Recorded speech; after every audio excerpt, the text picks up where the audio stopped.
Sasi വർഗവഞ്ചകനെന്ന് PJ ആർമിയുടെ Facebook post. P ശശിയെ പാർട്ടിയിൽ വെച്ച് പൊറുപ്പിക്കരുത്. PV അൻവറിന്റേത് വിപ്ലവ മാതൃകയെന്നും റെഡ് ആർമി പറയുന്നു. പി ശശിക്കെതിരെ ആർജവമുള്ള നിലപാട് മുഖ്യമന്ത്രി സ്വീകരിക്കണമെന്നും ആവശ്യമുണ്ട്.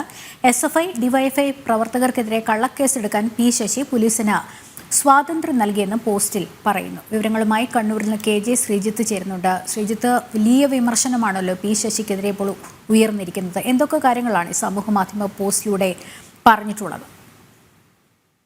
ലക്ഷ്മി, പിണറായി വിജയന്റെ പൊളിറ്റിക്കൽ സെക്രട്ടറി പി ശശിക്കെതിരെയാണ് ബ്രാഞ്ച് സമ്മേളനങ്ങളിൽ ഉൾപ്പെടെ രൂക്ഷമായ വിമർശനങ്ങളാണ് നിലവിൽ ഉയർന്നു വരുന്നത്. അതിനിടയിലാണ് പി ശശിക്കെതിരെ റെഡ് ആർമി ഫേസ്ബുക്ക് പോസ്റ്റുമായി രംഗത്തെത്തിയിരിക്കുന്നത്. പി ശശി വർഗവഞ്ചകനാണെന്നാണ് റെഡ് ആർമി കുറിക്കുന്നത്. പഴയ PJ ആർമി പേര് മാറ്റിയാണ് നിലവിൽ റെഡ് ആർമിയായി പ്രവർത്തിക്കുന്നത്. അറിയപ്പെടുന്നത് പഴയ ഈ P ജയരാജന്റെ ആരാധകർ ചേർന്ന് നിർമ്മിച്ച പേജിലാണ് പി ശശിക്കെതിരെ ഇത്തരത്തിൽ രൂക്ഷമായി തന്നെ വിമർശനങ്ങൾ ഉണ്ടായിരിക്കുന്നത്.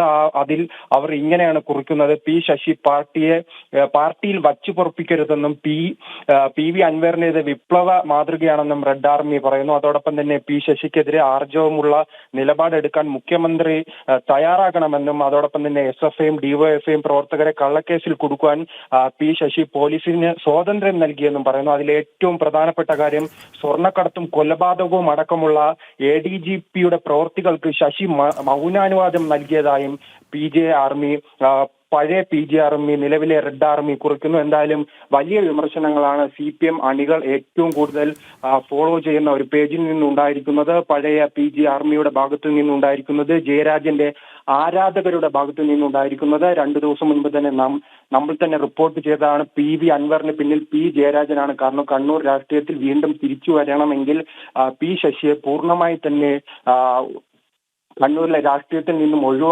ഒഴിവാക്കിയാൽ മാത്രമേ ഈ P ജയരാജന് കണ്ണൂരിലെ രാഷ്ട്രീയത്തിലേക്ക് തിരിച്ചു വരാൻ കഴിയൂ. അതിനുള്ള തുടക്കമായിരുന്നു PV അൻവറിനെ മുൻനിർത്തി ഇത്തരത്തിലുള്ള ആരോപണങ്ങൾ. അതിന്റെ തുടക്കമാണ് നിലവിൽ റെഡ് ആർമിയിൽ ഉൾപ്പെടെ കണ്ടുകൊണ്ടിരിക്കുന്നത്.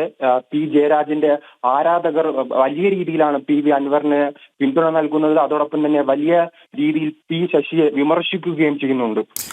ഒപ്പം തന്നെ ഈ ശശിക്കെതിരെ ആർജവമുള്ള നിലപാട് മുഖ്യമന്ത്രി സ്വീകരിക്കണം എന്നുള്ളൊരു കൃത്യമായ ഒരു പോയിന്റ് കൂടി അതിൽ ചൂണ്ടിക്കാട്ടിയിട്ടുണ്ട്, അല്ലേ?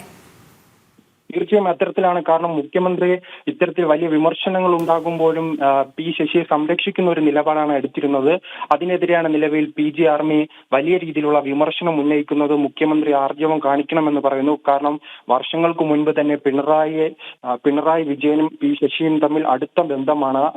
ഇത്തരത്തിൽ ലൈംഗികാരോപണങ്ങൾ ഉൾപ്പെടെ ഉണ്ടായിട്ടും ആ പാർട്ടിയിൽ നിന്നും പല വർഷങ്ങളിലധികം അദ്ദേഹത്തെ പുറത്താക്കിയിരുന്നു. അതിനുശേഷമായിരുന്നു വളരെ വേഗത്തിൽ തന്നെ ഈ കണ്ണൂരിൽ നിന്നും തിരുവനന്തപുരത്ത് എത്തിച്ച് മുഖ്യമന്ത്രിയുടെ പൊളിറ്റിക്കൽ സെക്രട്ടറി ചുമതല കൊടുക്കുന്ന ഒരു രീതി ഉണ്ടായിരുന്നു.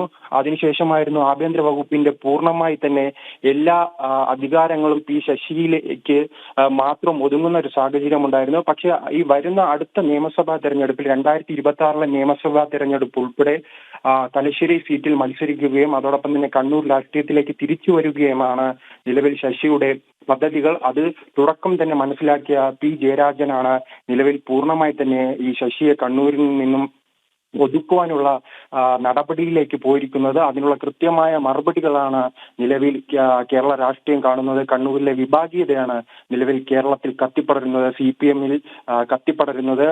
PV അൻവറുമായി ഏറ്റവും പിണറായി വിജയന് ശേഷം ഏറ്റവും അടുത്ത ബന്ധമുള്ള ഒരു നേതാവ് P ജയരാജനാണ്. അത്തരത്തിൽ P ജയരാജന് വേണ്ടിയാണ് PV അൻവർ P ശശിക്കെതിരെ നിരന്തരം ആരോപണങ്ങൾ ഉന്നയിക്കുന്നതും ആഭ്യന്തര വകുപ്പിനെ ലക്ഷ്യമിടുന്നതും. ആഭ്യന്തര വകുപ്പ് മന്ത്രിയായ പിണറായി വിജയനേക്കാൾ കൂടുതൽ വിമർശനം PV അൻവർ ഉന്നയിക്കുന്നത് P ശശിക്കെതിരെയാണ്. ശ്രീജിത്താണ് വിവരങ്ങൾ നൽകിക്കൊണ്ടിരുന്നത്.